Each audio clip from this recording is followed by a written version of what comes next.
Vamos a comenzar con nuestra secuencia Hablemos Claro. Y lo que voy a decir probablemente para alguna gente sea políticamente incorrecto, pero igual lo voy a decir. Como dicen los mexicanos, me vale madre.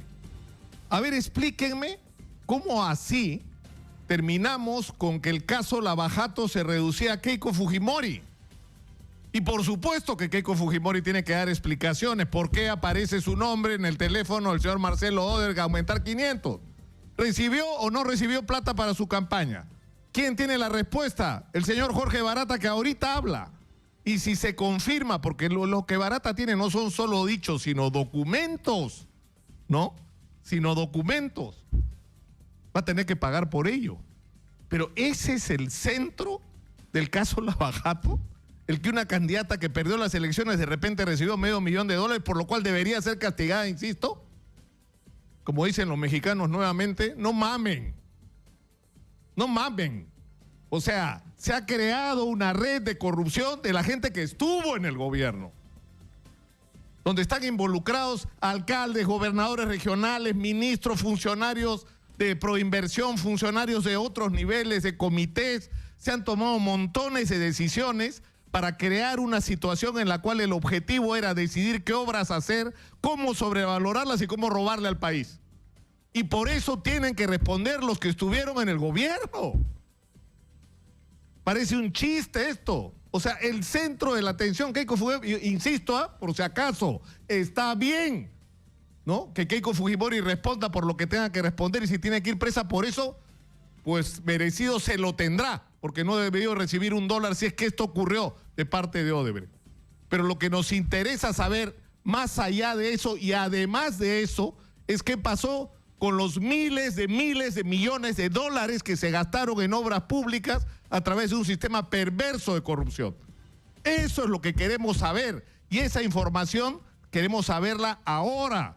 Y eso depende de una persona, de Jorge Barata, y depende de que el Ministerio Público le haga las preguntas que le tiene que hacer, porque no debe haber ninguna obra sobre la cual no se cuente todo lo que tenemos derecho a saber, y no debe haber ningún funcionario que haya recibido comisiones ilegales o haya participado en estos procesos de corrupción, ningún empresario, ningún periodista, ningún abogado que haya sido parte de alguna manera de esta red de corrupción, que quede sin pagar por lo que hizo. He dicho, y ahora sí empezamos. Muy buenos días. Muy buenos días para los que recién se unen a la programación de Exitosa que está en todo el Perú, la radio del Perú. El señor Juan Pari está en la línea, que es, entre otros, porque acá ha habido personajes clave en este proceso. Personaje clave ha sido Catherine Ampuero, personaje clave ha sido en un determinado momento Jenny Vilcatoma, y también lo ha sido Juan Pari, que desde la comisión Lava Jato, pese a ser presidente de dicha comisión, hizo un informe en minoría sobre el que se trató de echar tierra. Juan, muy buenos días, gracias por atendernos. Muy buenos días, Nicolás. Estamos enfrentados a un asunto muy delicado con respecto al presidente Pedro Pablo Kuczynski.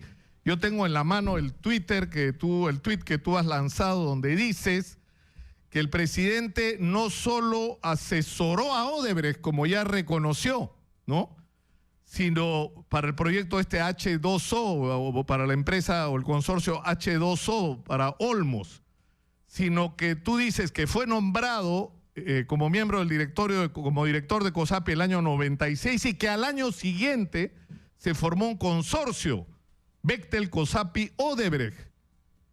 O sea, ¿qué implicancias puede tener eso desde tu punto de vista? Bueno, él había negado todo tipo de relación y casi en absoluto que no había contacto ni relacionamiento profesional ni empresarial con Odebrecht. Hizo una negación absoluta.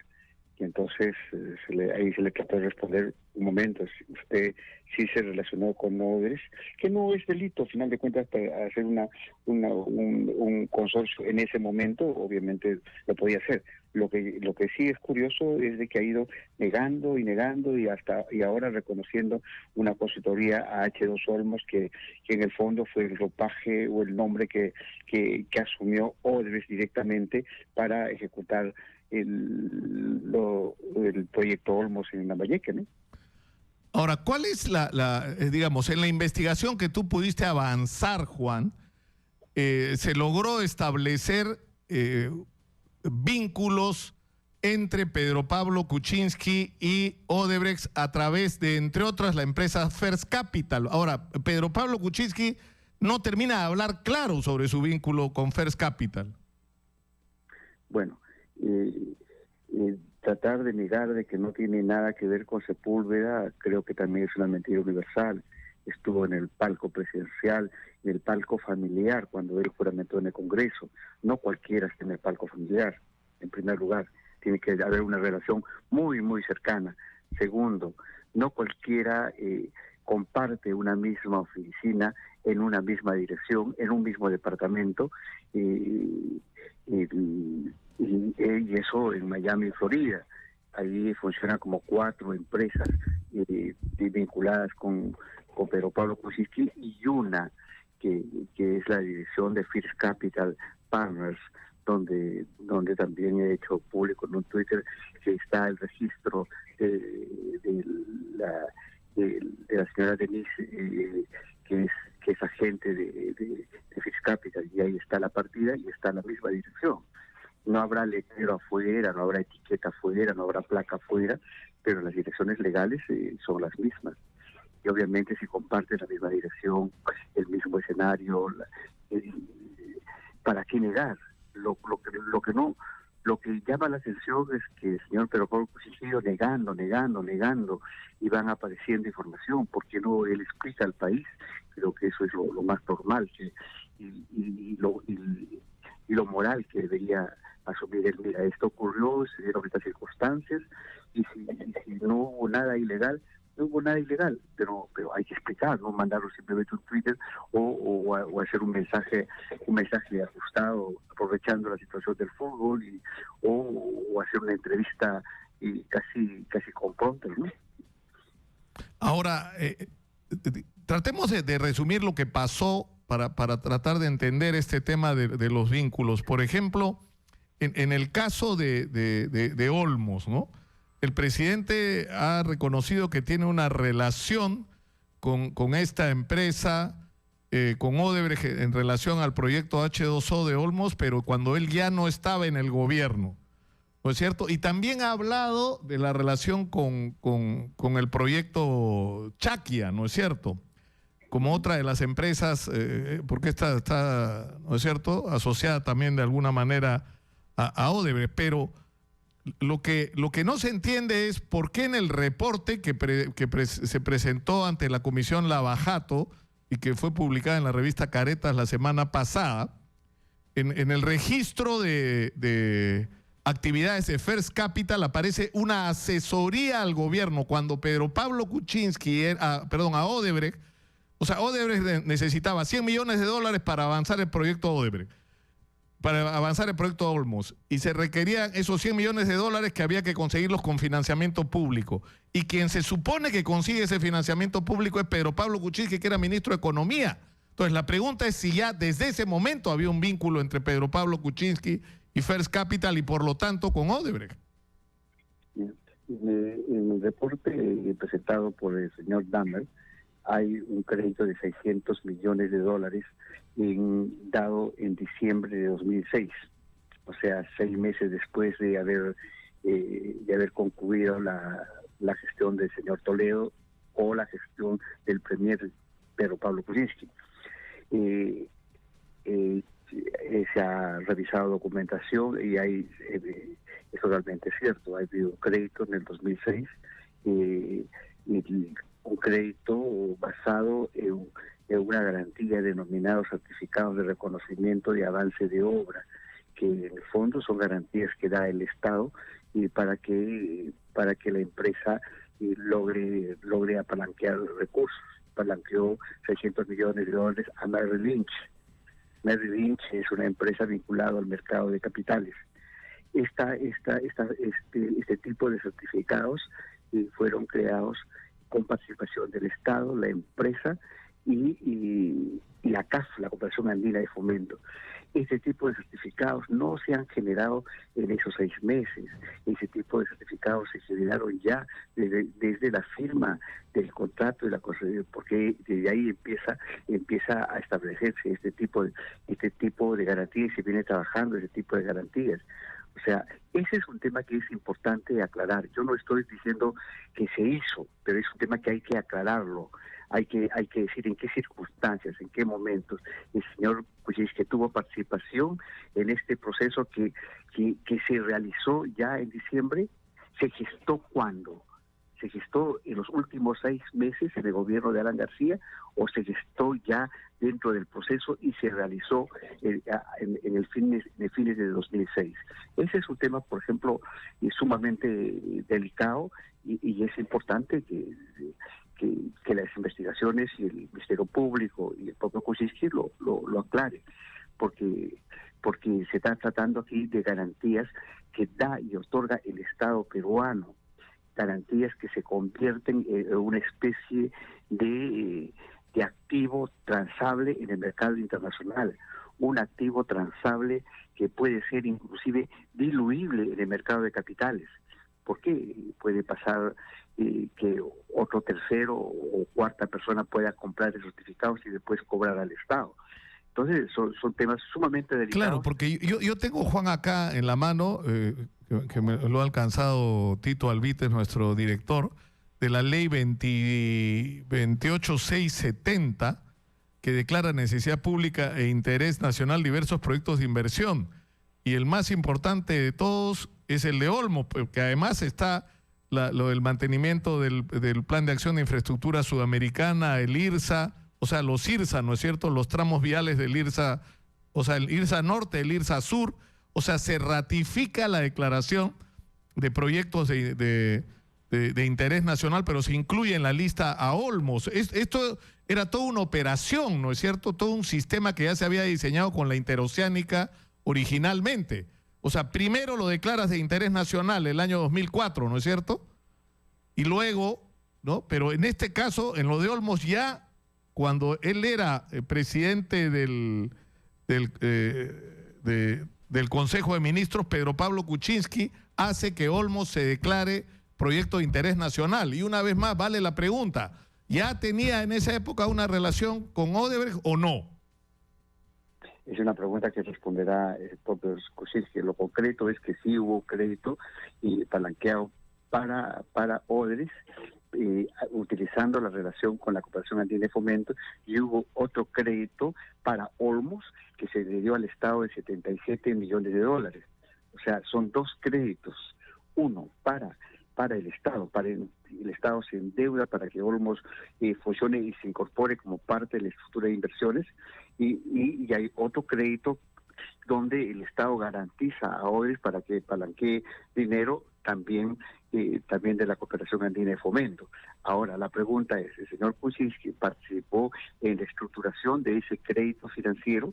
Porque la expertise del señor Pedro Pablo Kuczynski es precisamente estructurador financiero, no es experto en infraestructura, no es experto en temas legales. Su negocio es estructurar créditos y estructurar finanzas. Entonces, el tema es que también reconoció en una entrevista que hizo la consultoría para Chetos Olmos que pertenece a Odebrecht. Me parece bien que empiece a reconocer, porque de todas maneras la verdad no se puede ocultar para siempre, tiene que empezar a decir la verdad, pero no tan a cuentagotas, decir la verdad en términos ya concretos. La verdad es sumamente importante.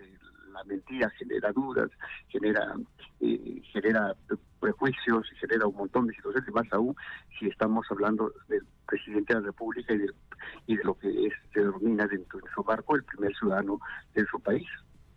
Ahora, yo quisiera, Juan, que revisemos así rápidamente lo que fue el proceso de la interoceánica.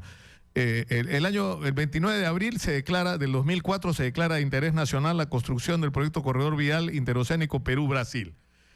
El 12 de enero del 2005, el Comité Pro Inversión, que depende del Ministerio de la Presidencia del Consejo de Ministros o del Ministerio de Economía, creo que es del Ministerio de Economía o de quién depende, aprueba las bases para el concurso de la entrega de la concesión de la Interoceánica del Sur. pero ese proyecto ya se sabía que lo iba a hacer Odebrecht, ¿no es cierto? Así es. Porque el 9 de febrero el Ministerio de Economía emite un decreto exonerando del Sistema Nacional de Inversión Pública, o sea, del SNIP, a este proyecto. Y esto que lo prepara Pedro Pablo Kuczynski, él convenientemente se va de viaje y hace que lo firme el pobre, ¿no?, Javier Sota Nadal, que está metido ahora en un problema por este tema.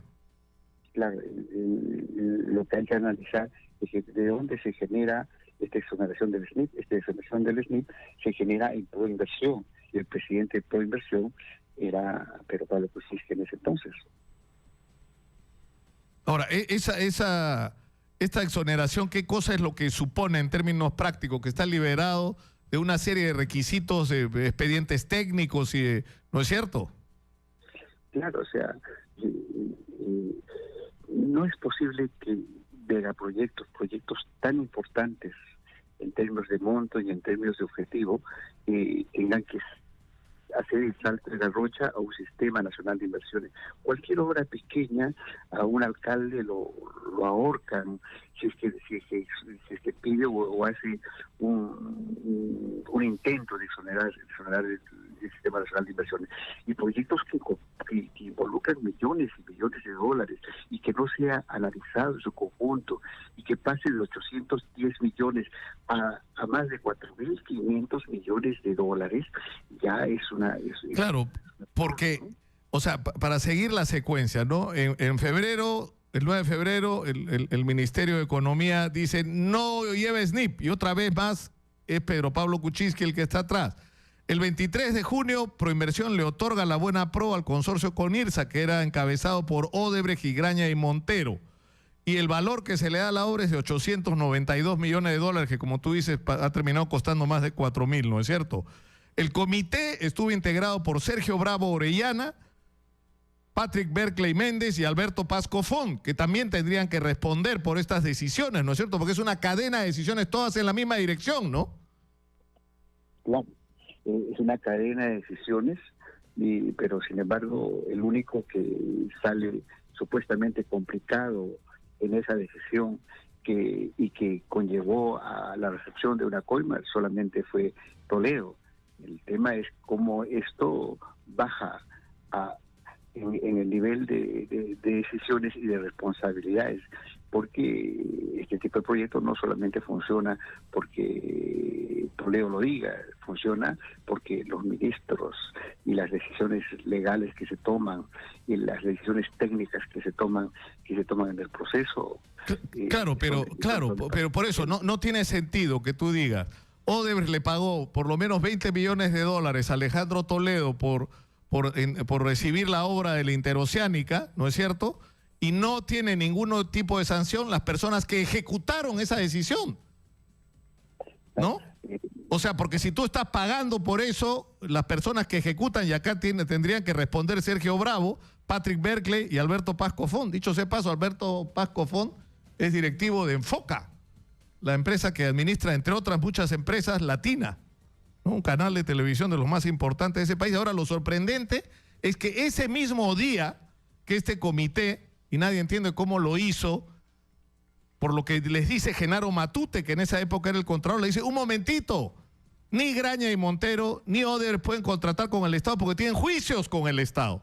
Pero no solamente tienen juicios, eso es al día siguiente. Mire, el día anterior, Genaro Matute, o sea, el mismo 23 de junio del 2005, Genaro Matute dice, observo esto, ¿por qué? Porque implica problemas con el financiamiento que no están justificados, hay riesgos ambientales, hay observaciones a la construcción, hay enormes sobrecostos en el kilómetro de vía sin alfactal, que son las más caras de la historia del Perú. Y al día siguiente, la vicecontralora, ¿no?, la doctora Rosa Urbina Mancilla, le dice que además hay un problema porque tienen juicios. O sea, esta gente no puede contratar con el Estado. ¿Cómo es posible que les hayan entregado a ellos la concesión?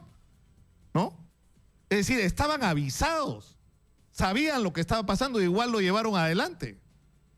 Sí, y trataron de justificar por diferentes medios. El día mismo que firmaron el contrato en la mañana, en una sesión de 18 minutos, deciden, sin ningún tipo de informe real, porque todo ese tema de la consulta que le hace al abogado Juan Monroy, etcétera, ya parece hasta novelesco, ¿no? Claro, porque acá hay una reunión en Palacio de Gobierno donde se junta el Comité Pro Inversión con las personas citadas, o sea, Sergio Bravo Orellana, Patrick Barclay y Alberto Paz Cofón, y están presentes además Alejandro Toledo, el notario público Jaime Tucho Valverde, ¿no? El presidente, el Consejo Directivo de Proinversión, donde está Pedro Pablo Kuczynski, Carlos Ferrero, que está pasando piola porque ha sido personaje en esa época, ministro de la Producción David Lemor, ministro de Transportes y Comunicaciones José Ortiz, ministro de Energía Clodomiro Sánchez, ministro de Comercio Exterior Alfredo Ferrero Díez Canseco,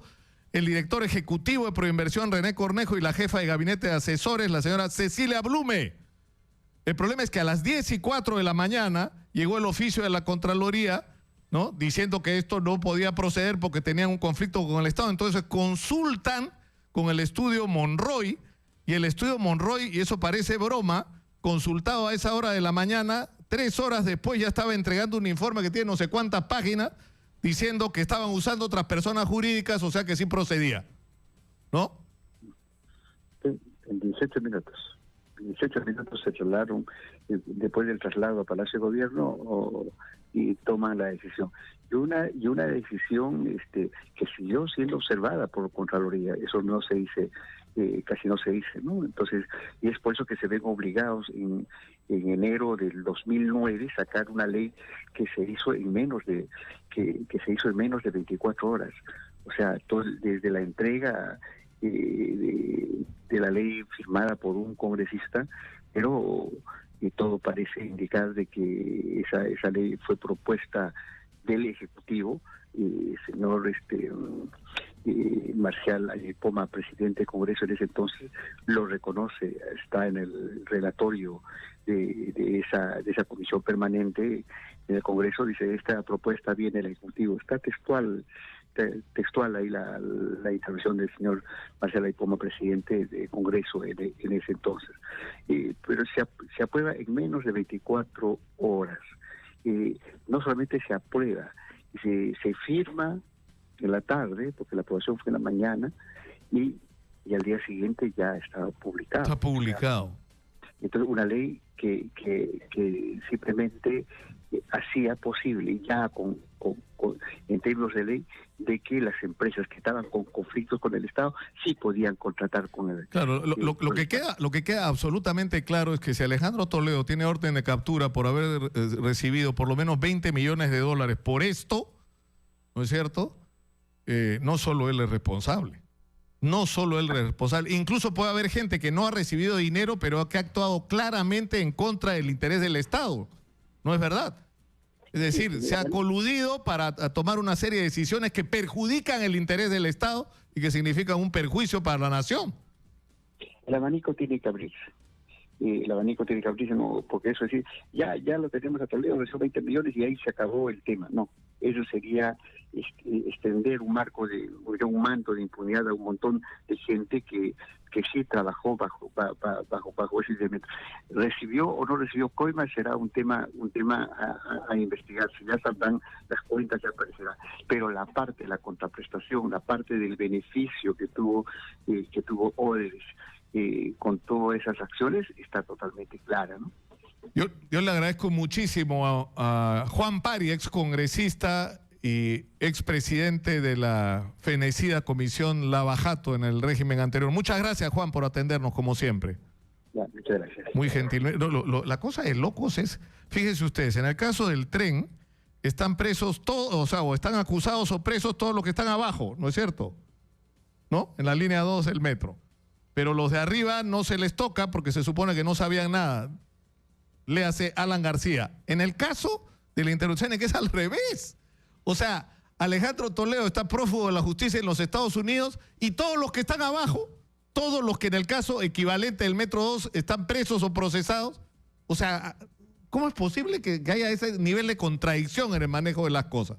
Las personas que aceptaron hacer un contrato con una empresa que no podía contratar con el Estado y ellos lo sabían, que le quitaron el SNIP y dijeron, no importa, no presente expediente técnico, no explique cómo lo va a financiar, no importa, esto ya está arreglado. Ya se había decidido que Odebrecht, consorciado con Graña y Montero, tenía que llevarse esa obra. Y toda esta gente no tiene responsabilidad. ¿Y por qué no podemos pensar que esta gente, igual que en el caso del Metro 2, también recibió dinero? No puede ser. Acá está pasando algo que no debería estar pasando, pero en fin, yo solo espero y tengo fe y confianza en que luego de la extensísima reunión que han tenido en Brasil los representantes del grupo Odebrecht con sus abogados y que entiendo ya están de regreso en Lima, comiencen a hablar. El señor Barata empieza a contar todo lo que sabe y ahí sí que agárrense por lo que viene. Vamos a la pausa, volvemos con más. Esto es Exitosa 95.5 de la FM en Lima. Regresamos. Tenemos información desde Nueva Cajamarca porque sigue la fiscalía en este operativo anti-Keiko, el no a Keiko del Ministerio Público. ¿Quién está en Nueva Cajamarca? Carlos Alarcón. Están allanando ahí locales de supuestos falsos aportantes a Fuerza Popular. Cuéntanos, por favor, Carlos. ¿Qué tal, Nicolás? Buenos días a toda la audiencia. Bueno, efectivamente, hoy a las 3 de la mañana aproximadamente ingresó pues un representante del Ministerio Público, ahí con varios policías en el domicilio del señor Norberto Rimarachín Díaz, ubicado en el Jirón Amaute, en Monterrey, ¿no? Monterrey que está dentro de la ciudad de Nueva Cajamarca.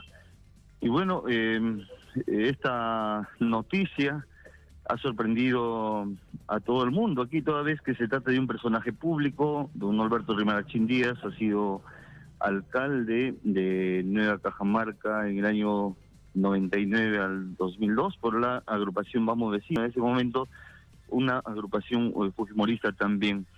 Y bueno, lo que sabemos ya, que es de conocimiento público, que este allanamiento es ordenado por el juez Richard Concepción Carguancho, a pedido del fiscal de lavado de activos José Domingo Pérez, ¿no?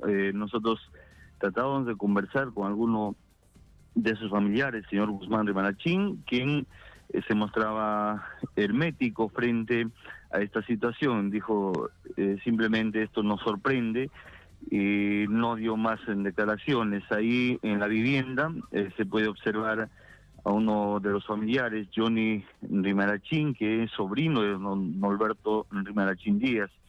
Bueno, nos hemos querido personar para recabar un poco más de información, pero hay un fuerte cordón policial ahí a unos metros de la casa, lo que impide pues que la prensa se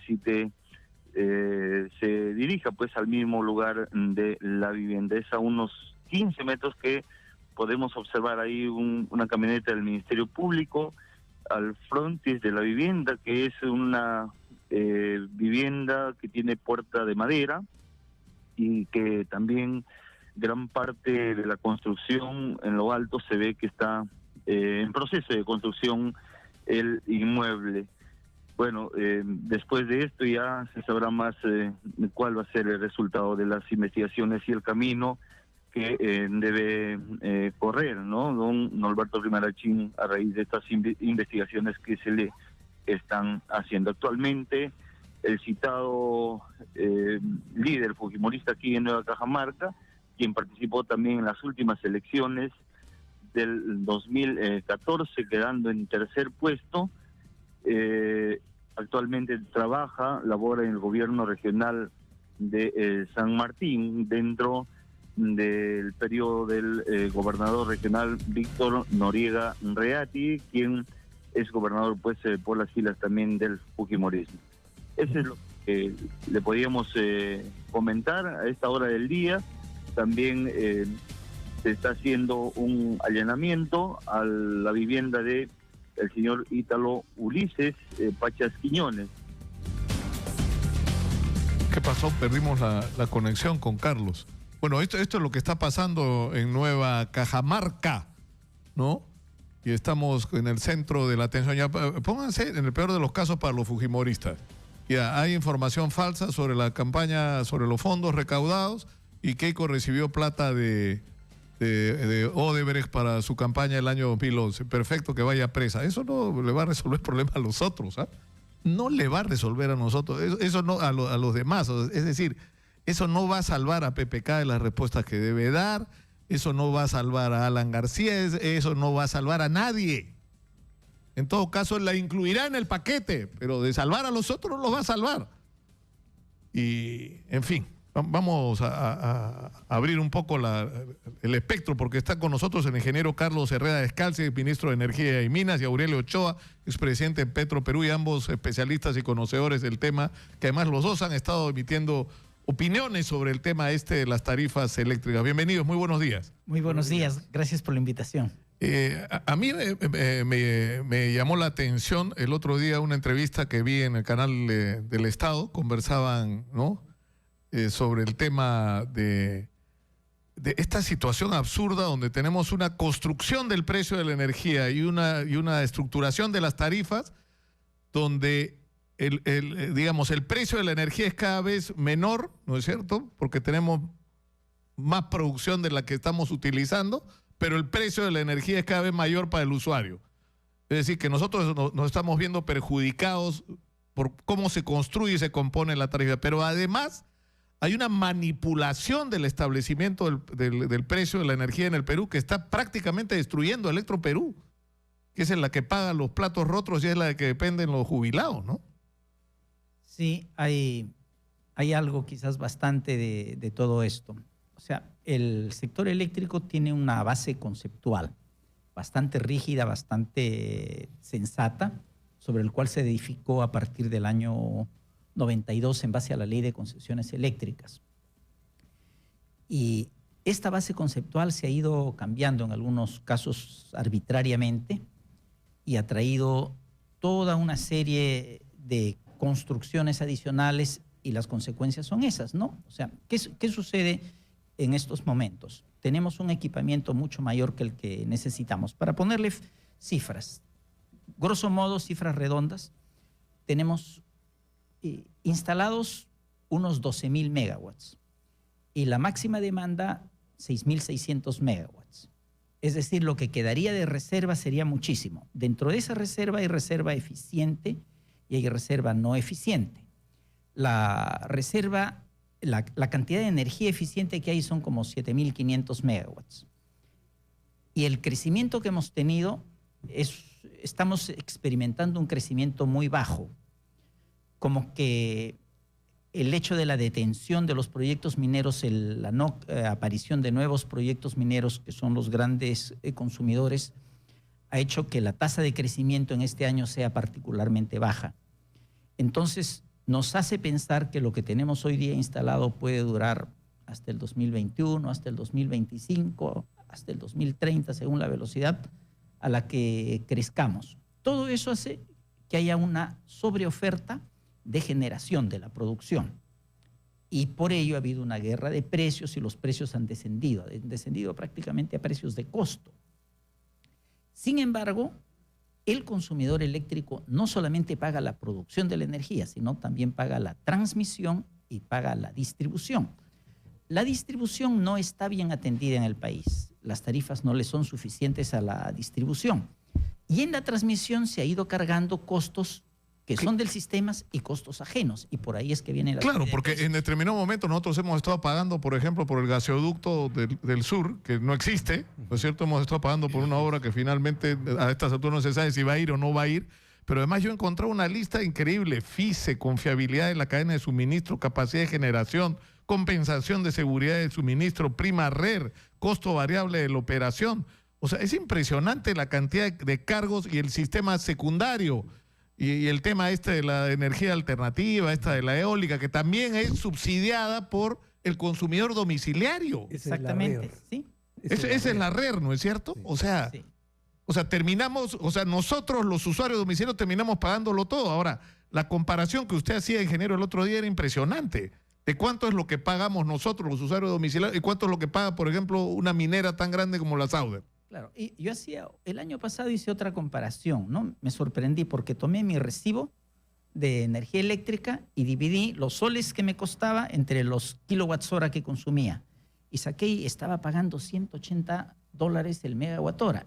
$180 contra un precio de 40 más o menos, que es la energía, y que debiera ser el componente más grueso de todo, es una cifra enorme, ¿no? Entonces, justo en esa época viajaba a Chile y me encontré con un colega chileno que se ocupa de lo mismo que yo en el Perú, y le pregunté a él a cómo estaba. Entonces por ahí él estaba en 178.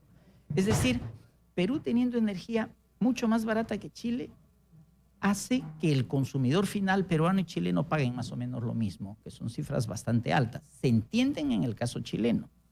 Claro, que tienen un déficit, pero no se entienden en el caso nuestro, ¿no? Donde en este momento lo que nos está sobrando es energía. Ahora, hay un tema acá que es difícil de explicar, que es cómo toda esta manipulación que está ocurriendo por parte de 3 empresas que son Calpa, que ahora se ha convertido en el centro de atención gracias una vez más a Pedro Pablo Kuczynski, ¿no es cierto?, que ha reconocido que es una de las empresas a la que ha asesorado, Engie y la otra empresa, Enel, me parece que se llama, que hacen 2 tipos de declaración, una al regulador, a OCINER, ¿no es cierto?, donde declaran sus costos, y otra para establecer los precios de la energía, donde dice que a ellos la energía les cuesta 0. Entonces, eso distorsiona completamente los precios en el mercado, ¿no? Pero ¿cómo funciona ese sistema? Yo no sé si el ingeniero Ochoa nos lo puede explicar. Lo que habría que allí acotar respecto a esa declaración de 0 o cercano a 0, se refiere en realidad al costo del gas natural. Ojo, del gas natural, o sea, no en los otros costos. Ahora, ¿qué pasa? Es una cosa irreal, lógicamente, porque no hay precio 0 o cercano a 0 del gas natural, comenzando, ¿no? Entonces, eso es lo que en cierta manera es parte de la distorsión que se viene observando. Entonces, acaba de salir ahora cuestión de unas 3 semanas, un decreto supremo, el 039, ¿no? Entonces, que precisamente ha generado toda esta discusión, ¿no es cierto?, entre estos 2 grupos de empresas eléctricas, ¿no? Entonces, cada cual tiene sus argumentos, lógicamente, ¿no? Pero ¿qué pasa?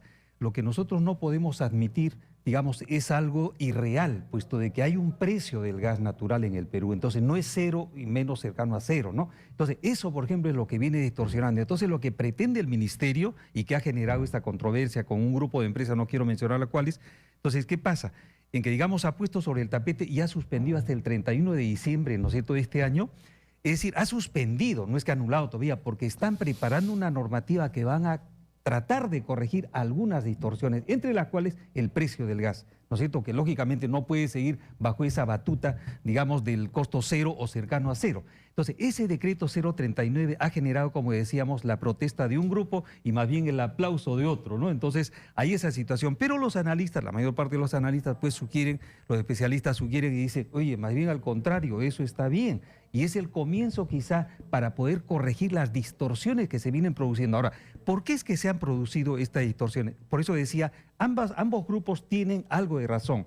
En su momento, es cierto, digamos, se estimaba que pudiese haber una mayor demanda de electricidad, ¿no? Entonces, ¿qué pasa? Se estimaba, por ejemplo, que el caso de Conga, el caso de Tía María, en fin, esos proyectos grandes, ¿no es cierto?, que iban a consumir y que más bien iba a faltar, en esta época iba a faltar electricidad. Entonces, por esa razón se incentivó la construcción.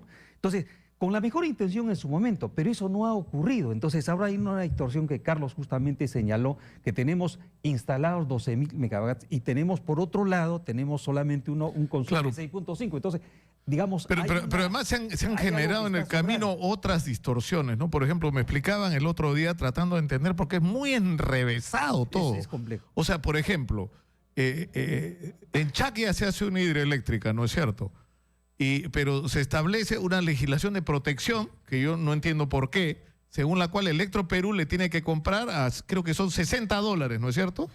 El megavatio. O sea, cueste lo que cueste, es decir, que Chaquea incluso tiene la posibilidad para completar su cuota de comprar energía no sé, $10, $15 y vendérselo igual a 60. Entonces, ¿quién paga el pato?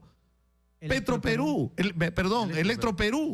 Porque está comprando una energía a 60 y la vende a 40, 45. O sea, está perdiendo, se calcula, como $80 millones anuales. Fácilmente. ¿No? Fácilmente 80 millones. Este es un problema en realidad que viene del 2009.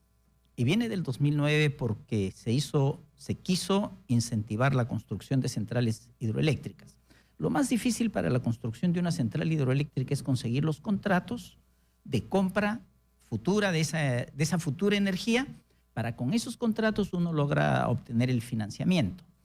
En este caso, hicieron que prácticamente financiara Electroperú. Fueron las reglas de la época. Entonces, a Electroperú, que no necesita para nada esa energía, porque Electroperú es productor y tiene que vender la energía del Mantaro, lo obligaron a comprar energía no solamente de Chaclla, sino de otras 3 o 4 centrales hidroeléctricas. ¿Cómo se llama? Águila, Cerros. Sí, pagando unos precios. Creo incluso que hubo un error en el cálculo, porque algunas personas hablaran del precio de la energía y otros hablaban del precio monómico de la energía, que no es lo mismo, que tenía además la potencia. Creo que hubo un error como de unos $10 por megawatt hora, que es un montón, y pusieron unos precios altísimos. Entonces, sí, pero a estas alturas, si uno dice, Chaclla, ¿quién la construyó? Odebrecht. O sea, ya pues ahí empiezas a pensar mal, ¿no? Ahí ya empiezas a pensar mal. O sea, se equivocaron por $10 por megavatio. Claro, entonces resulta que Electroperú termina comprometida en pagar $60 por una energía que hoy día en el mercado vale 25. Es un problema grandísimo, ¿no? Ahora, ¿qué hay que hacer para corregir esto? Porque hay medidas que puede tomar el Ministerio de Energía a través de decretos supremos, ¿no es cierto? Y corregir, por ejemplo, esta distorsión de declaraciones, sino que las declaraciones sean reales y auditadas. O sea, que lo que tú estás declarando de cuánto te está costando la energía para establecer cuál es el precio en el mercado sea información real. Además hay una facturación real. Claro, eso debió ser así. Pero ¿qué sucede? O sea, coincido con lo que dice Aurelio de que hay parte y parte de razón en ambos lados, ¿ya? Esto pasó el año 2002, fue una medida absurda. O sea, todos los precios de los combustibles son precios auditados. O sea, las empresas entran a competir al mercado con costos auditados. Pero en el año 2002 se dijo que con el gas natural se podía declarar el precio. Entonces, el gas natural tiene un régimen diferente y las empresas han jugado. Eso es legítimo, es lícito, absolutamente. O sea, a ellos les dan la oportunidad de poner el precio, ponen un precio y tienen otro límite. Pueden poner un precio por debajo de lo que realmente les cuesta.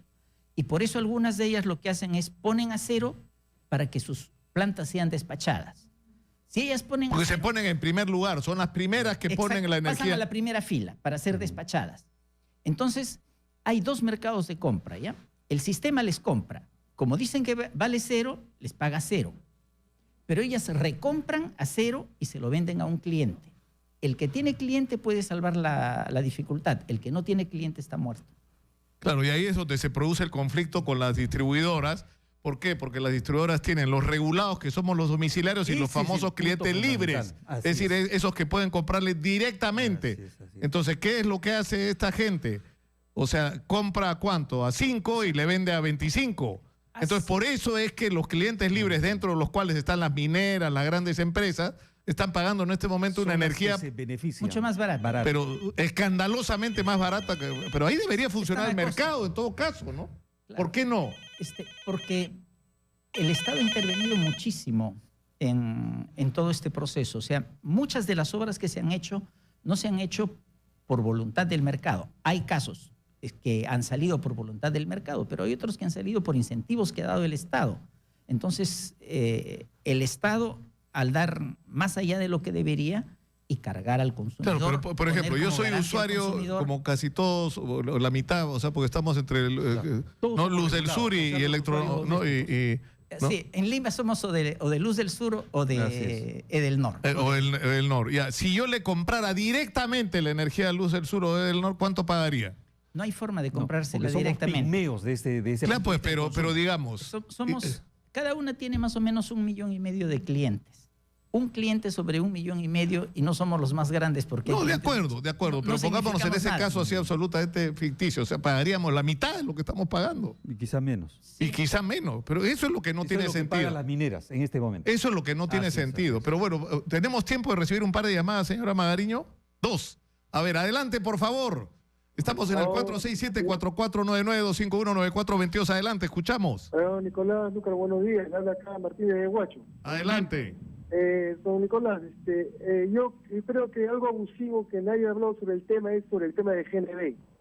En el tema de GNB tenemos nosotros, quien habla es un operador de vehículos. Entonces nosotros para cargar GNB tenemos que comprar anualmente un chip que cuesta 120 soles. O sea, yo no encuentro el porqué de comprar un chip anual para nosotros poder llenar gas. El GNB lo sacan de acá de Perú, y el GLP lo traen del extranjero. El GLP cuesta más barato que el GNB. No, entonces yo no encuentro por qué nosotros a los operadores de vehículos, por qué nos cobran un chip anual de 120 soles. Bueno, y sin ese chip nosotros no podemos echar combustible. De acuerdo. Vamos a recibir otra llamada y después regresamos al estudio. Sí, muy buenos días, adelante, escuchamos. Buenos días, Nicolás. Quisiera hacer una pregunta a los técnicos que se encuentran ahí. Yo soy de la provincia de Huarochirí. Quisiera que nos informen, Chávila, ¿en qué provincia está ubicado y qué distrito? Y aparte una pregunta más. En el distrito de Huarochirí se ha hecho una construcción de una represa. Como pongo en conocimiento, como las autoridades, los alcaldes especialmente no informan, quisiera saber si los técnicos tienen conocimiento cuál es el uso que se va a dar de esa represa que se ha construido en Hualsa, que ya terminó. Esa es mi pregunta, gracias. No, gracias a usted. A ver, ¿quién puede...? Bueno, con relación al GNB en este caso, efectivamente, digamos, ese cobro por el chip debiera desaparecer porque al final se supone que debiera tener una duración pues por lo menos de 10 años, una cosa de esa, ¿no? Entonces eso está mal y eso desincentiva precisamente el uso del gas natural vehicular, entre otros. ¿Por qué adicionalmente está el caso de la transformación? Es decir, tengo un vehículo y quiero, digamos, pasarlo al gas natural y me cuesta entre $1,000 y $2,000. Entonces es disuasivo. Entonces, ¿por qué razón no se ha desarrollado más de lo que debiera el GNB en el Perú? Precisamente por estas distorsiones. Debiera ser muchísimo más barato por el hecho de que es un producto, es un combustible que está en las entrañas del Perú, no está, digamos, no es importado comenzando, ¿no? Entonces, ¿qué pasa? Se está asemejando ya en cuanto a precio, ¿no es cierto? Una distorsión también Absurdo. Al GLP, por ejemplo, que lo estamos importando en parte, Claro, ¿no? que además la idea del gas natural es que era, para empezar, más barato, ¿no? Sí, tenemos que ir terminando con don Guillermo Herrera Descalzi. En el caso de, o sea, lo que decía Aurelio, ¿no? Yo compararía los 120 soles, que debería haber sido una sola vez, pero ¿cuánto cuesta un chip de Telefónica?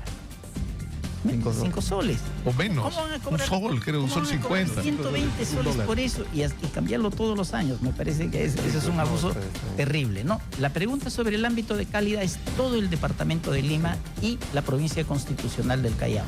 Ese es el área de servicio de Cálida. De Cálida. Y sobre la represa, no sé exactamente de qué represa se está hablando, porque dice que se está terminando de construir. Pueden haber algunas pequeñas presas para servicios de agua común y corriente o para agricultura. Quizás sea una de tamaño local, pero no. Bueno, yo les agradezco mucho por su presencia y lo que está claro es que acá hay, en este tema de las tarifas y de todas estas distorsiones que se están produciendo, donde las señales más absurdas son que nosotros o los usuarios domiciliarios pagamos que 3 veces y en algunos casos hasta 4 veces más por la energía de lo que puede pagar una compañía minera, lo que no tiene ningún sentido. Y en el otro lado que se está llevando a la quiebra a Electroperú. Vamos a invitar a los directivos de Electroperú para hablar de esto porque ya la alerta roja ahí se perdió. Sí, pues. Ninguna empresa puede soportar perder 80, 100 millones de dólares al año de una manera absurda para que ganen plata, ¿no? Empresas que han sido favorecidas con contratos que a estas alturas resultan sospechosos, ¿no? Y con beneficios y preventas inaceptables, ¿no?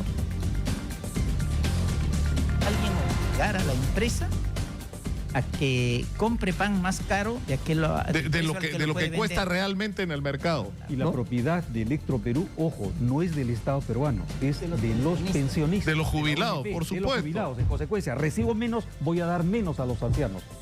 Muy bien. Nos vamos a la pausa. Muchas gracias a nuestros invitados. Regresamos con Remigio Hernani, general en retiro de la policía, para hablar de la crisis de inseguridad. Volvemos. Continuamos con Nicolás Lucar en Exitosa. Antes de seguir adelante, un mensaje de nuestro auspiciador. Usted también puede tener un departamento en Asia. Condominio Resort Asia Soleil. Redescubre Asia. Ven y disfruta de todas las comodidades que te ofrece Anderson Grupo Inmobiliario. Departamentos flat y duplex desde $87,900. Con un financiamiento directo de acuerdo a tus posibilidades. Llama para más información al 383-6863, 383-6863 o al 933-320335, 933-320335. Anderson Grupo Inmobiliario. Construimos el futuro para ti. Me acaban de llamar la atención sobre un hecho. Ustedes, a los que han estado siguiendo el programa sobre esta cosa tan complicada de las tarifas eléctricas, donde lo único que tenemos claro es que cada día nos cuesta más, cuando en el Perú producirla cada día es más barato, ¿no? Hay dos hidroeléctricas que son Chacya y Cerro del Águila, que tuvieron durante el gobierno de Alan García el beneficio de poderle vender su energía obligatoriamente a Electroperú, que tenía que pagarle de todos modos $60 por megavatio, cuando en el Perú el megavatio cuesta ahorita $25. $25, o sea, le pagan $35 más de lo que cuesta ese, más del doble de lo que cuesta realmente la energía. Ahora, ¿esto qué está significando? Un perjuicio para los jubilados, que son los dueños de Electroperú, pero por el otro lado es un escándalo. Y uno se pregunta, ¿y quién está detrás de Chacya? Odebrecht. ¿Y quién está detrás de Cerro del Águila? Calpa, que es una de las empresas a las que finalmente el presidente Pedro Pablo Kuczynski ha reconocido que prestó asesorías. Porque dice, a Odebrecht para Olmos a través de H2O, pero resulta que a Odebrecht le daba servicios First Capital. Y esto nos hace recordar lo que dijo Pedro Pablo Kuczynski en su carta enviada al Congreso de la República el 23 de octubre, hace poquito, hace poco más de un mes, a la pregunta de qué relaciones contractuales como persona natural y jurídica por asesoría, consultoría o cualquier otra modalidad con empresas brasileñas y o consorciadas peruanas consideradas dentro del ámbito de la investigación, contestó: no conozco el detalle de las empresas brasileñas y peruanas que se encuentran comprendidas en el ámbito de la investigación, pero no obstante puedo afirmar que no he tenido relación profesional ni comercial con las constructoras brasileñas ni con sus consorciadas peruanas que públicamente vienen siendo vinculadas al caso Lavajato. Esto no es cierto. Y no es cierto porque lo diga yo, lo diga quien quiera decirlo, porque el propio presidente ha dicho que esto no es cierto, que él sí prestó servicios y ya lo reconoció por lo menos en un tema, que es el de H2O, que es Odebrecht en Olmos, ¿no? O sea que lo que le dijo al Congreso no era cierto, que además dice está refrendado por mi declaración de intereses, donde no figura este tema. Lo de H2 Olmos, que ahora reconoce, no figura en su declaración. Pero en fin, está con nosotros Remigio Hernandi, ex miembro importantísimo de la policía peruana y que cumplió un papel clave en la desarticulación de bandas criminales en el Perú, que participó en la campaña electoral de Pedro Pablo Kuczynski como parte del equipo de seguridad ciudadana y que todos suponíamos iba a tener una responsabilidad importante durante este gobierno en relación al tema, pero las cosas del destino son así. Pero que la gente no sabe esto. Remigio Hernandi trabajaba en la Contraloría General de la República con Genaro Matute. En estos días que estamos discutiendo, ¿no? En estos días críticos, ¿no? Sí. Bienvenido, Remigio. Muchas gracias. Gracias por la invitación. Sí, yo trabajé con don Genaro Matute, la señora Rosa Urbina, que era el contralor y la vicecontralora. Vicecontralora respectivamente. Y ellos fueron bravísimos cuando se presentó este tema de la interoceánica. Ellos dijeron, esto no va, tienen juicios, o sea, ustedes no pueden hacer lo que pretenden hacer, hay problemas ambientales, hay problemas de financiamiento, hay problemas de costos, hay problemas de todo tipo. De tipo legal. Especialmente de tipo legal. Y cambiaron la legislación. Y se hizo, ¿no?, en la carretera. Al guerrazo y en contra de la opinión de la Contraloría General de la República. Así es, cambiaron el dispositivo legal que prohibía a esta empresa que tenía problemas judiciales con el Estado de contratar nuevamente. Y al cambiar la legislación simplemente le allanaron el camino y contrató. Y se hizo la carretera en las etapas que usted conoce ampliamente y el público también. Ahora, hay incluso unas anécdotas ahí, ¿no?, de Genaro Matute, que en determinado momento le advirtieron que no se metiera con este tema y ni se le ocurriera ir a hacer inspecciones, porque fueron a hacer inspecciones, ¿no?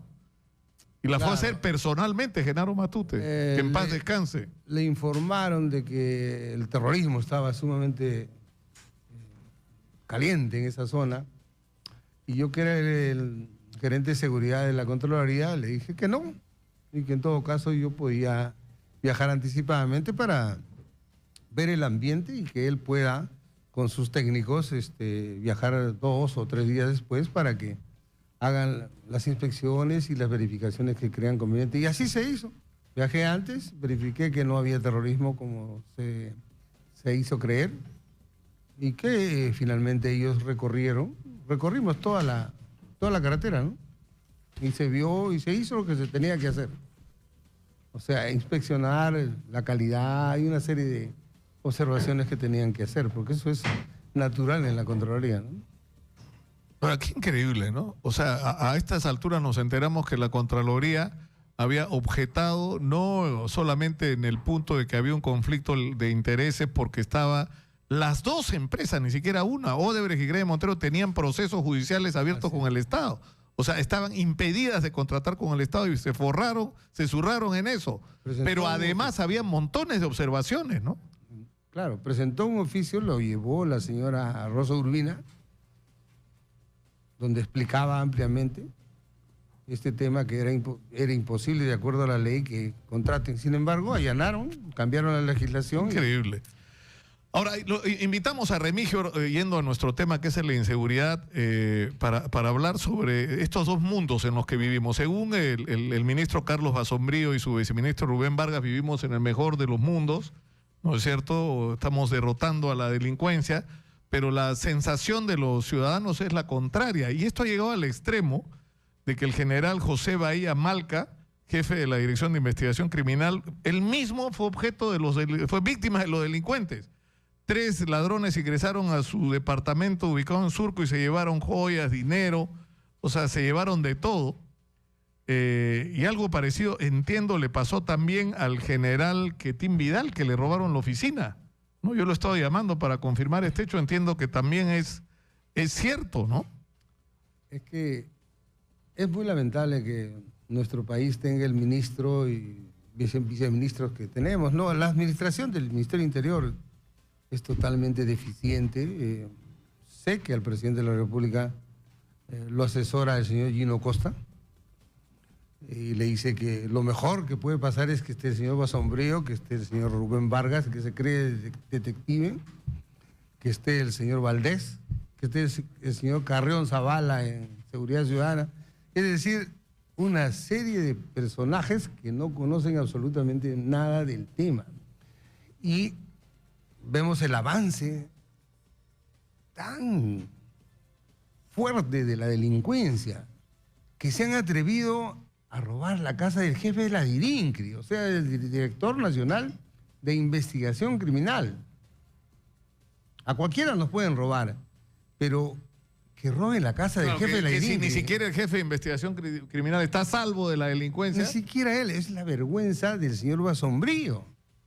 Esto es precisamente por el avance incontenible de esta delincuencia. Ahora, pero ellos están diciendo y están tratando de mostrar con sus benditos megaoperativos de que todo va muy bien, de que los megaoperativos son un éxito y le ponen número y presentan detenidos, y pese a la norma interna que se ha dictado de que no se puede permitir la presencia de cámaras durante los operativos, ni presentar a las personas detenidas hasta que no se clarifique si su condición es de, ¿no es cierto?, se formalice la denuncia penal en contra de ellos, etcétera, se zurran en el tema y simplemente... es anticonstitucional presentar a detenidos. No, o sea, lo importante es hacer el show, digamos, ¿no? Claro, de que todo está bien. Para tratar de justificar la ineficiencia y la desgracia de nuestro país, de tener este tipo de autoridades y que no se haya avanzado. Estamos perdiendo prácticamente 1 año y medio, que hubiéramos avanzado enormemente. Y eso lo sabe Gino Costa. El gran culpable es Gino Costa. No Basombrío, porque Basombrío pues, es un advenedizo que, por ser su cuñado, ha sido recomendado para que sea ministro. Y la desgracia es acá en Lima, como usted ve. Y si usted viera las provincias, señor Lucar, las provincias son el abandono total. ¿Sabe cuántos elementos hay, por decirle, en Jaén, en investigación criminal? 5. ¿Qué van a hacer 5 policías para investigar los hechos delictivos que ocurren en esa jurisdicción? Vamos a otros lugares y vemos, acá, sin ir muy lejos, una oficina de investigación criminal de Comas. 25, 30, 40 hombres, cuando deben tener 150. Deben tener vehículos, no tienen vehículos ni servicios higiénicos. Las grandes desgracias del Perú son ellos, que no ven. Y vamos a ver qué negociados estarán haciendo. Ojalá me equivoque y sean honrados, pero ojo, tenemos la experiencia de los cívicos. La alcaldesa de Lima, la señora Villarán, Santa Rosita, y finalmente, mire usted, lo que ha pasado y lo que se está investigando. Hay un organismo de la policía que es nuevo, que es que a mí me llamó la atención que esté en el operativo anti-Keiko en el que está el Ministerio Público, ¿no? Porque yo entiendo que eso es una investigación de la policía anticorrupción o de la policía de lavado de activos, pero sin embargo la que aparece es la Dirección de Investigación de Delitos de Alta Complejidad, la DIVIAC. Claro. ¿No? Que no sé quién es el jefe formal, pero que todo el mundo sabe en la policía que quien lo dirige realmente es el viceministro Rubén Vargas, ¿no que es se cierto? cree detective. Que es una especie de Rambito. Ha hecho una organización paralela a la DIRINCRI. Es tan iluso y tan ineficiente, tan ciego en el tema, que hace una división paralela a la DIRINCRI en lugar de fortalecer la DIRINCRI y especializar más elementos para que la DIRINCRI en sus diversas divisiones sea cada vez más eficiente. Porque lo ha demostrado. La DIRINCRI cuando quiere soluciona los problemas, pero no tiene tanto personal como para solucionar los problemas de todo el mundo. Le han robado al general Baella, jefe de la DIRINCRI, y ya están detenidos y están identificados los que han robado. Pero no es el caso, pues. O sea, solamente se resuelven los casos de gente de poder político, poder económico y casos mediáticos. Y lo que le sucede a Perico de los Palotes en la calle, no lo resuelve la investigación, nadie le hace caso. Y no hay personal, más que todo, no hay personal que pueda atender ese tipo de denuncias. De eso no se quiere dar cuenta el presidente de la República. Y yo se lo dije personalmente en Barcelona, se lo dije estando él sentado presidiendo una reunión. Le dije qué había que hacer y él me dijo, yo tengo toda la intención, voy a tener, siendo presidente, voy a tener la decisión política y la disposición de hacer las inversiones necesarias para que haya una policía de investigación criminal al estilo del FBI, señor Hernani. Así me lo dijo, y no Costa al costado, porque Basombrío nunca existió. Al contrario, estaba criticando en su columna de defensor del lector, ¿no? Y que ahora pues lo apoyan ampliamente. Entonces, él sabía y conocía, pero ya llegó a la presidencia y ya dejó ese caso, o sea, la seguridad ciudadana, para que el señor Gino Costa haga y deshaga en el tema, porque es el verdadero hombre de seguridad ciudadana de PBK. En quien deposita la confianza es en este señor Gino Costa, que es congresista. El problema es hasta dónde va a durar esto, o sea, ¿cuál es el límite de esto? El señor presidente en este momento está tan preocupado por su problema, que tiene ahora estas declaraciones, que era asesor, que ahora es, que no es, en fin, y este problema de investigación de Lavallato, que no le va a interesar solucionar este problema. No hay solución visible. Y el señor ministro de Interior y los viceministros están destrozando a la policía y cada día están más desmoralizados, más desmotivados. Acá en Lima, ¿cómo será en provincias? Yo viajo constantemente a provincias y veo la desgracia de la policía, los problemas que tienen. Hacen esfuerzos. A mí me llamó la atención el día que hubo la interpelación al gabinete y se levantaban a hablar los congresistas del interior, ¿no? Esos congresistas que uno no se sabe el nombre porque no están apareciendo en los medios todos los días y que traían la voz, digamos, y todos hablaban de la crisis de inseguridad, del asalto en las carreteras, de la inseguridad en los pueblos, de las extorsiones, de los asaltos. Es parte del paisaje, señor Lúcar. Esa es la desgracia de nuestro país, que tengamos estos señores cívicos manejando la seguridad ciudadana cuando ellos nunca han manejado. ¿Cómo les encanta la mamadera del Estado?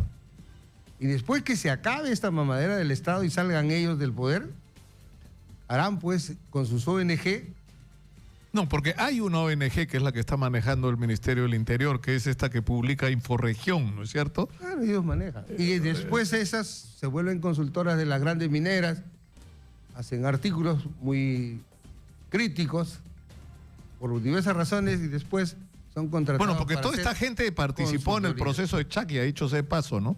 El propio Rubén Vargas, ahora viceministro, él participó en el proceso de, digamos, convencimiento de la población para que se hiciera el proyecto Chaya de Odebrecht, ¿no? Son sociólogos que, bueno, pues viven del Estado. Fue la Comisión de la Verdad, que vivieron del Estado, se llenaron de plata con esa comisión. Como lo dice Bierstein, que lo ha dicho ampliamente, ¿no? Eso es una gran verdad. Y ahora se han metido al gobierno. Antes rodearon a Toledo, ahora están rodeando al señor PPK. PPK. Y a ellos no les pasa nada en absoluto, ¿no? En fin, esperamos que en alguna oportunidad reaccione el presidente de la República, porque la seguridad ciudadana es un derecho de la población. Y no sabe el tremendo daño que le está haciendo el presidente de la República al no votar a todos estos ineptos que están en el Ministerio del Interior. Debían votarlos porque en realidad ha pasado año y medio y en lugar de mejorar ha retrocedido. Yo le agradezco muchísimo al general Remigio Hernani por estar con nosotros esta mañana aquí en Exitosa 95.5 de la FM en Lima. Todo el país conectado con una sola señal, la radio del Perú. Volvemos. Yo se lo agradezco. Gracias. Continuamos con Nicolás Lucar en Exitosa.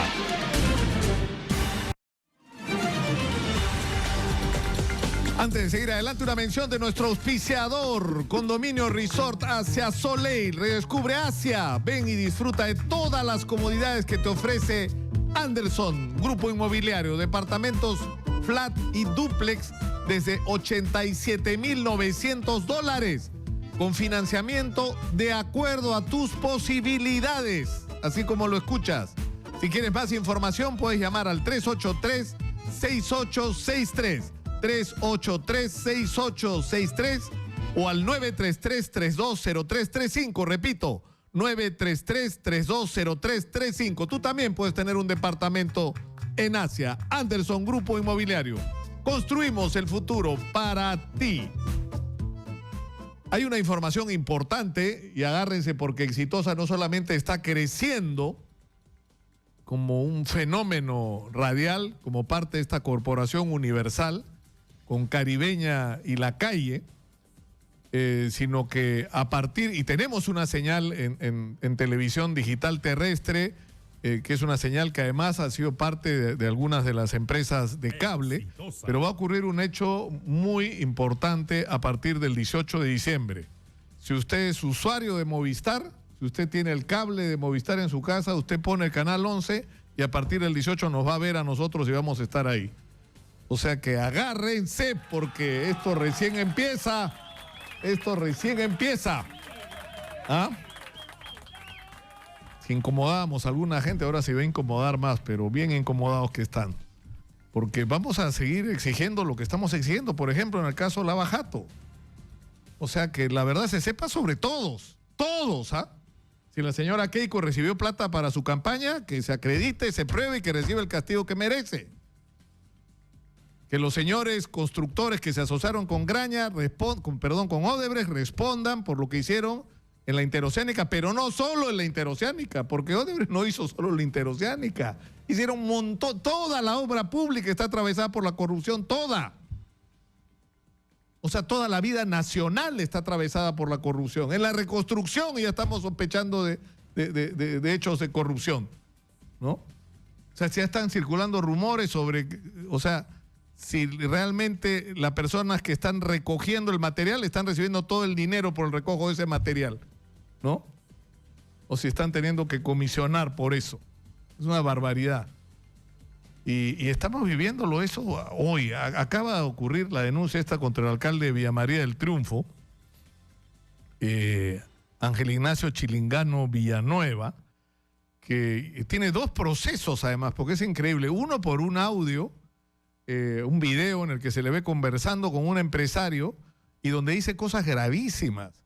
Le pide 150,000 soles a un empresario porque dice que está golpeado por la plata que ha tenido que invertir por vacar a Palomino, el alcalde, porque él era teniente alcalde, entonces quería vacar al alcalde, ¿no es cierto? Y supuestamente había gastado dinero en pagar coimas en el Jurado Nacional de Elecciones. Y que necesitaba esos $150.000 que le pedía este empresario a cambio de darle facilidades para un centro comercial. Eso está acreditado el testimonio del empresario. Hay las evidencias, hay las pruebas, el señor debería estar preso. Pero si eso no fuera suficiente, en la municipalidad de Villa María del Triunfo, cuando el señor ha entrado, se ha montado una red impresionante de extorsión, ¿no? Y quien puede dar fe de lo que ha estado pasando está con nosotros, ese señor César Infanzón Quispe, que por esas razones del destino ahora es el teniente alcalde, ¿no es cierto? Así es. Muy buenos días, señor Lucar. Bienvenido. Muchísimas gracias. Saludar a todos los televidentes y especialmente mi distrito, Villa María del Triunfo. Bueno, como usted lo dijo, muy indignante lo que viene ocurriendo en mi distrito, un pueblo muy pujante de muchos años, y ahora nos tocó vivir la peor gestión en la historia de Villa María del Triunfo, con un alcalde vacado y con un alcalde que está involucrado junto a su familia y una banda de exfuncionarios que ahorita están presos, y es muy lamentable, porque a raíz de esta denuncia del video de febrero que salió, se denunció muchas veces en la sesión de consejo. Yo lo hice, di la cara, y a raíz de eso tuve 2 amenazas de muerte. El consejo no me apoyó, el consejo lo dio de vista gorda, lo dejó llevar y nunca me hicieron caso. Fui a la Procuraduría, fui a la Gobernación a pedir mis garantías y nunca me dieron. Aquí están las pruebas de la amenaza de muerte que me hacen, y lo denuncio a la municipalidad y indico al señor Ángel Ignacio Chilingano, donde me rechaza el gobernador. ¿Esto es en junio? En junio. Ya desde ahí yo venía trabajando. Y los regidores tampoco nunca me apoyaron. El consejo nunca me apoyó. Somos 13 regidores. Ya solamente, ahora último, ya el regidor Iván Balbín y la regidora Rita Orriaga, ellos son los que se han levantado y nos estamos apoyando. Somos 3 de los 13 regidores. Es muy lamentable esto decir, señor Lucar, que lo que está ocurriendo en el distrito. Y también quiero agradecer al Ministerio del Interior, al Ministro del Interior, por este mega operativo, ¿no?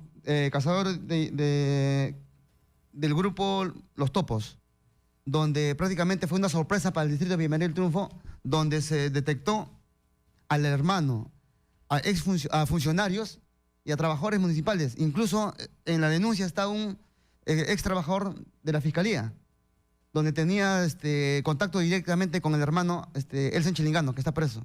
Entonces esto se está manejando como un servicio de inteligencia dentro, una mafia dentro de la municipal hacia afuera, donde esto es muy grave, señor Lucar, y esto tiene que llegar hasta el último, porque solamente de los 24 que pidió el juez del Ministerio del Interior, y el juez pidió 24 sospechosos para que lo detengan, y solamente la juez sospechosamente dio a 10 personas. Claro, nosotros hemos hablado con la jueza y estuvo acá el presidente de la Corte, y lo que él decía es que lamentablemente, y habría que saber cuáles son las razones, esta era una investigación que estaba en marcha y que entiendo no había terminado, porque donde se quería llegar era precisamente al alcalde, a tener las evidencias necesarias para demostrar, ya no en el otro tema que está en otro proceso, en otro juzgado, sino para esta investigación específica de las extorsiones, acreditar de una manera fehaciente. Pero bueno, a veces las circunstancias políticas obligan a que se tomen decisiones y se apresuran operaciones más por las necesidades políticas que por el proceso mismo de la investigación.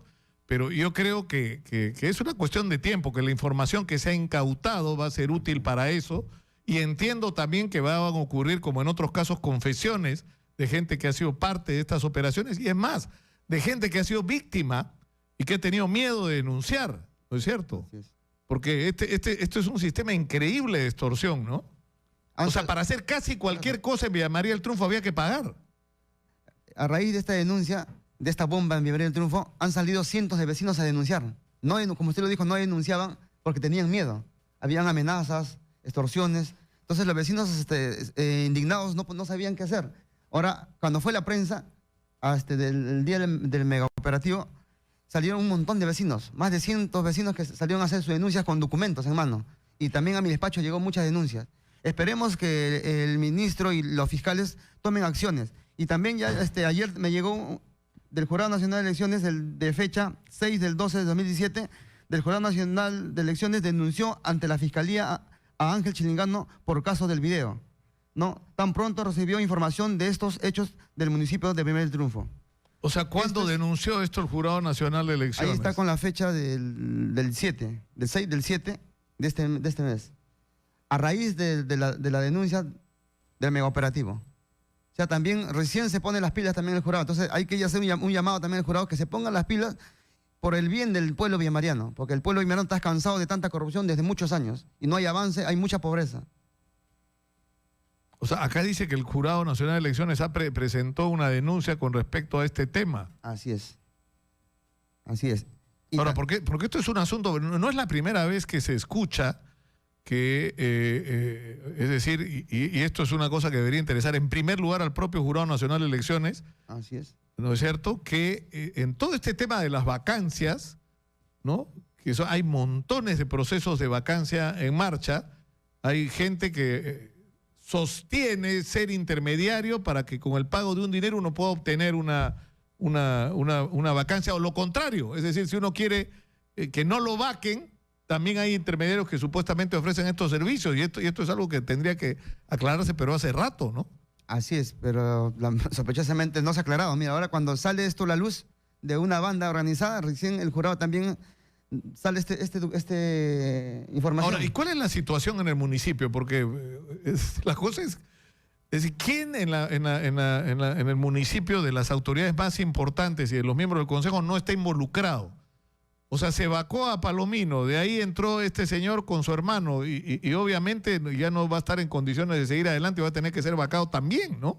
Eso lo va a decir el Consejo y también todo depende de la fiscal. La fiscal, si toma las acciones con todas las pruebas que se ha presentado, va a tener que dejar, e incluso él debería renunciar, tiene una incapacidad por moral. O sea, él no sé por qué sigue en el cargo, sabiendo que todo su hermano está involucrado. Y él dice, es mi hermano, pero no sé nada. Creo que el pueblo villamariano no lo ha creído en eso. A raíz de eso, señor Lucar, el pueblo de Bienvenido al Triunfo, los dirigentes, han mandado una carta notarial a los 13 regidores, al Consejo, para que cada regidor sustente los actos de corrupción del distrito, del alcalde y todos los funcionarios. Donde los regidores, aquí, es una carta notarial que el día de ayer nos llegó a todos los regidores, incluyéndome a mí. Acá, cuando llueve para todos y la justicia llega para todos. Yo voy a tener que sustentar, particularmente, que no estoy involucrado en estos actos de corrupción, ni en esta mafia organizada. Yo voy a sustentar con una carta notarial, y igualmente todos los regidores van a tener que sustentar. Y los regidores, acá se va a saber qué regidores ha tomado acciones desde un comienzo. Y hay regidores que conocen el tema desde un comienzo y no han hecho nada. Ahora, el mensaje importante de todo esto, porque algo similar ha ocurrido ya en San Bartolo, ¿no es cierto?, donde se ha ordenado la prisión del alcalde Bartelmes. Esto es una señal de dos cosas. Primero, que lamentablemente y después de todo lo que hemos vivido, la corrupción sigue operando. Es decir, sigue habiendo gente que se lanza candidato a alcalde, incluso a gobernador, o aspira a entrar en política con el exclusivo objeto de enriquecerse ilícitamente. Es decir, ya es una forma de delito que debería requerir una tipificación, ¿no? Lamentablemente, la política está bien manchada. Vemos todos los días desde el gobierno, Congreso, ministros, alcaldes, regidores, y ya la gente no cree en los políticos. Y es muy difícil de revertir eso. Esperemos que la justicia no tome las acciones y acabe, y cambie también algunas leyes, señor Lucar, porque de verdad está muy manchada. Ahora ya ser político, creo que es para que te estén chancando y te digan corrupto. Pero señor Infanzón, lo que yo no entiendo es por qué la gente, o sea, acá hay dos problemas. O sea, cómo los partidos seleccionan a sus candidatos. Y acá hay una respuesta que tendría que dar Solidaridad Nacional, porque ¿no es cierto? Claro. Esto era la lista de Solidaridad Nacional. ¿Cómo esta persona llegó a ocupar un cargo tan importante, ¿no es cierto? O sea, vacaron al primero y quedó el segundo, pero los dos, uno peor que el otro, porque eso es lo que va a ocurrir. O sea, ¿cómo los partidos seleccionan a sus candidatos? En segundo lugar, ¿cómo la gente vota por estos candidatos? O sea, si en los distritos la gente finalmente, por la cercanía, es muy grande, Villa María del Triunfo, yo lo sé, pero la gente se conoce. Así es. La gente sabe más o menos quién es quién, ¿no? Lo que pasa es que la gente en Villa María del Triunfo, creo que en todo Lima Sur, y muchos distritos también en Lima Norte, se dejan llevar por el arrastre. el arrastre de Castañeda al Ocio. O sea, Castañeda al Ocio lo hizo alcalde a Palomino. Cuando ganó el alcalde Palomino, el ex alcalde Palomino, mucha gente se sorprendió. Y así también como la vez en el 2010, también cuando ganó Manolo Castillo, igual con Castañeda, también igual la gente se sorprendió que no sabía quién era su alcalde. Y eso pasó en muchas municipalidades. Han ganado personas, alcaldes que la población no lo conoce. Eso es por el arrastre de Lima. Pero ahora con tanta corrupción, parece que ya la gente se está dando cuenta y ahora va a votar el voto cruzado, que va a votar por el candidato. ¿Quién es? Ya no creo que el arrastre ya quedó a un lado. Y también los partidos deberían, también como usted lo dijo, deberían seleccionar a sus candidatos, con sus hojas de vida, su trayectoria. Incluso ha habido muchos candidatos que han tenido procesos en la fiscalía, en el juzgado, y han tenido, están manchados. Y así son candidatos, así nos han permitido. Creo que a raíz de esto, las leyes tienen que cambiar. Y cada candidato tendría que tener su hoja de vida y tener buena trayectoria en su distrito para que el pueblo confíe. Claro, pero ahí el problema es que la tendencia en el Congreso de la República con todo este proceso de las reformas electorales y de partidos es que se está tratando de restringir cada vez más la participación de movimientos independientes, cuando en muchos casos a nivel vecinal los movimientos independientes resultan más representativos, ¿no es cierto? Porque son vecinos y la gente de lo que se trata es elegir al mejor vecino, el que mejor conozca su distrito, el que mejores respuestas tenga para todos sus problemas, ¿no? Pero creo que eso lo han anulado, ¿no? Los partidos, Sí, los partidos independientes. Eso está manejado desde arriba. Por eso yo digo, las leyes tienen que cambiar.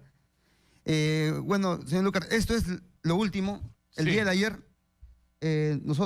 mi persona presentó este documento para la sesión de consejo, donde solicitaba a cada región el sustento sobre este caso del megaoperativo y para que deslinden las responsabilidades. Y también pidiendo acá una solicitud pidiendo al gerente municipal el cese del gerente municipal por incapacidad moral y por incapacidad administrativa. Y el informe total del alcalde también sobre este caso, de los cuales sospechosamente suspendieron la sesión de consejo cuando teníamos una citación. Teníamos una citación del mismo alcalde. O sea, el alcalde cita para una sesión y usted propone esto para la agenda de la sesión y no hay sesión. Y sospechosamente... Pero no hay sesión porque no fueron los regidores.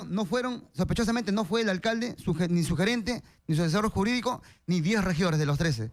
Y justamente los regidores que siempre lo apoyan, siempre levantan la mano, como si todo es aplaudir y levantan la mano a aprobar. Solamente hicimos nosotros presentes 3 regidores y esos fueron testigos. Todo el pueblo villamariano, más de 500.000 habitantes, están indignados por estos actos de corrupción y estas irregularidades que está pasando en mi distrito.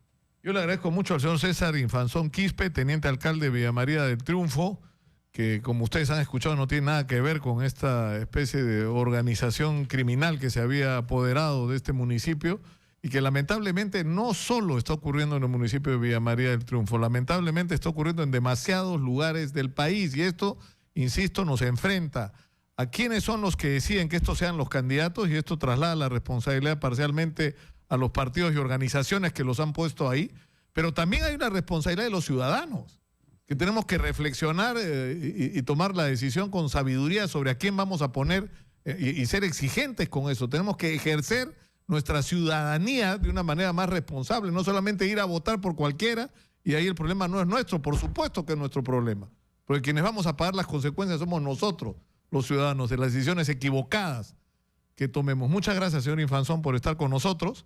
Terminamos por el día de hoy. Nos vamos hasta el día lunes.